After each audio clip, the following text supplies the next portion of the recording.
नमस्कार मित्रों, मैं हूं आपका दोस्त अशोक कटोरा, अध्यक्ष संस्था पौरुष इंदौर।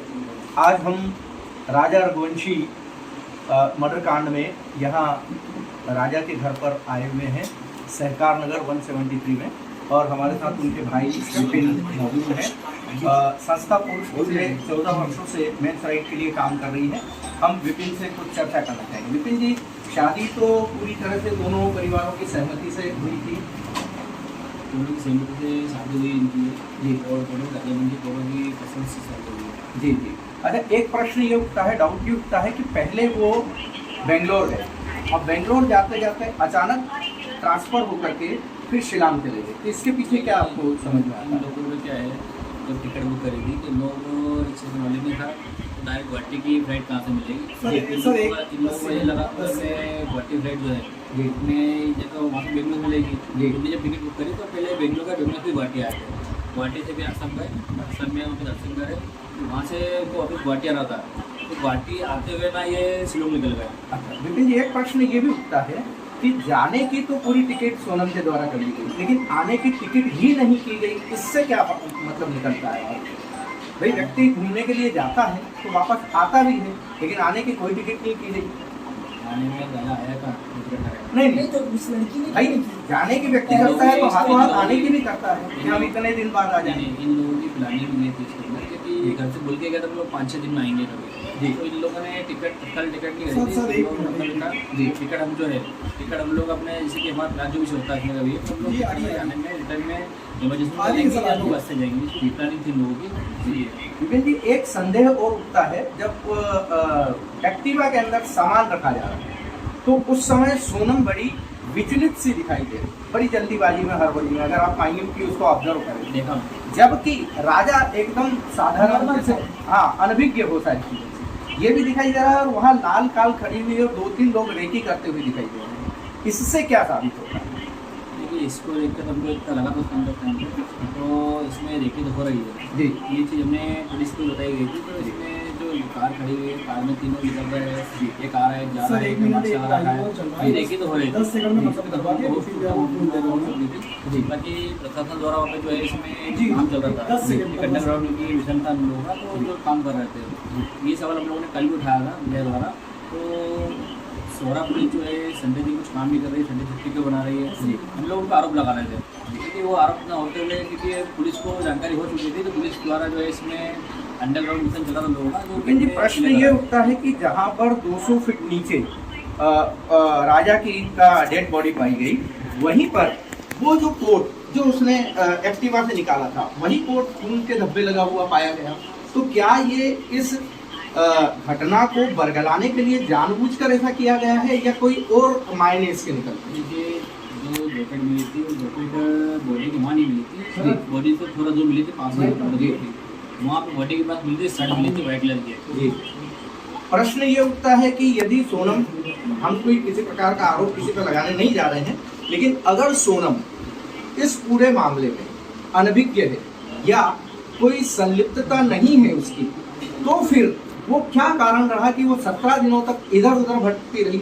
अगर पति के साथ ऐसा इंसिडेंट हो गया तो उसका कर्तव्य था कि पहले दिन ही अपनी सासू माँ को या आपको या अपने घर परिवार को फोन करके बोलती कि मेरे पति के साथ ऐसा हो गया। ये 17 दिन के गैप की जरूरत क्या है? क्योंकि वही चीज़ हम लोग समझ नहीं पा रहे अभी तक में जी। 17 दिन जो है, 17 दिन सोनम ने बात क्यों नहीं करी जी, क्योंकि उसकी जो हालत देख के लग रहा है अभी हमको, उस हिसाब से हमको लग रहा है उसके साथ वैसे कुछ गलत नहीं हुआ होगा जी, क्योंकि जो दिख रहा है गलत हुआ होता कभी, तो जैसे कि कल उसको जो छोड़ के गया, कोई छोड़ के गया उसमें, तो छोड़ने वाला तो पहले छोड़ सकता था जी। अब प्रश्न ये होता है, हम आजकल जितनी घटनाएं देख रहे हैं, सबके अंदर जो है पुरुष को मार दिया जाता है और स्त्री को कुचकार करके छोड़ दिया जाता है। तो क्या क्रिमिनल का माइंड भी इतना वो हो गया है कि हम पुरुष को ही मारे और स्त्री को छोड़ दें? इसके पीछे क्या लॉजिक निकल गया?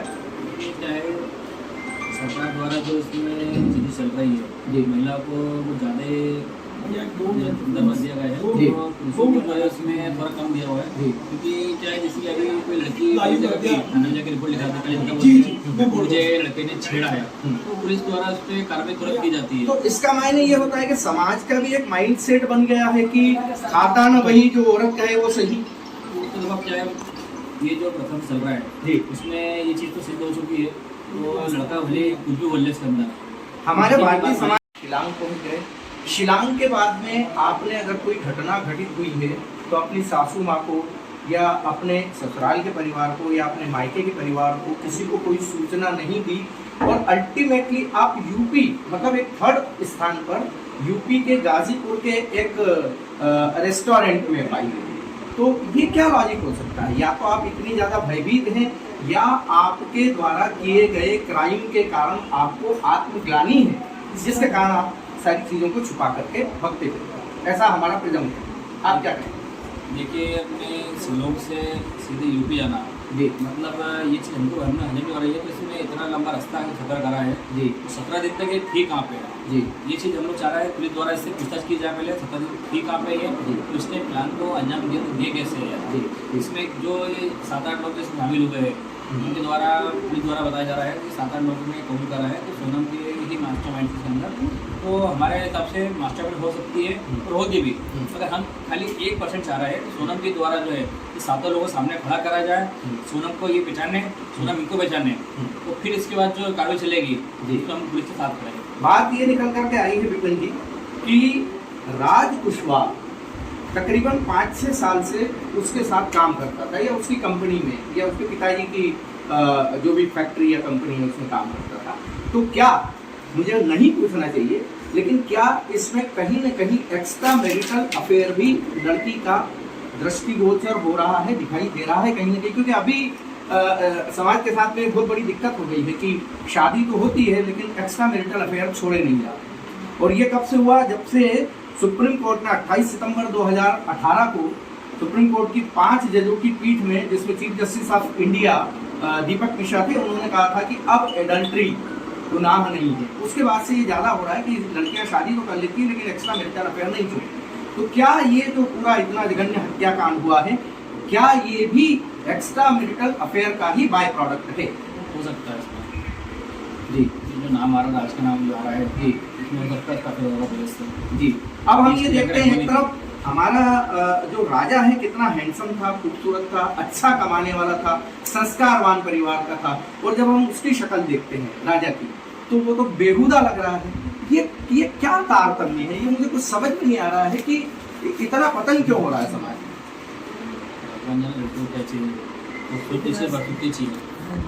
जी तो विपिन जी आप निश्चित तौर पर आपका पूरा परिवार बहुत ज़्यादा शोकमग्न है और हम संस्था पुरुष जो कि पिछले 14 वर्षों से मेंस राइट के फील्ड में काम कर रही है, हम इंदौर में भी कई आयोजन करते हैं और दिल्ली में भी हर साल 5-6 आयोजन करते हैं। जंतर मंतर पर भी आयोजन होता है पुरुष अधिकार आयोग के लिए, पुरुष आयोग के लिए, मेंस राइट कमीशन के लिए, पुरुषों के लिए मंत्रालय के लिए हम निरंतर 14 वर्षों से काम कर रहे हैं।